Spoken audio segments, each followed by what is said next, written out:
Title: Chalk, Bells, and Simple Smiles.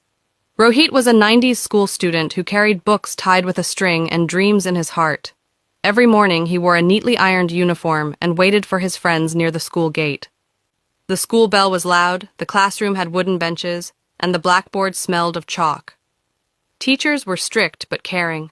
Punishments meant standing outside the class, not anger.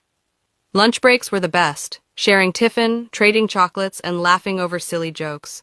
There were no mobile phones, only handwritten notes and secret smiles. After school, Rohit played cricket with rubber balls, did homework before sunset, and waited for Sunday cartoons.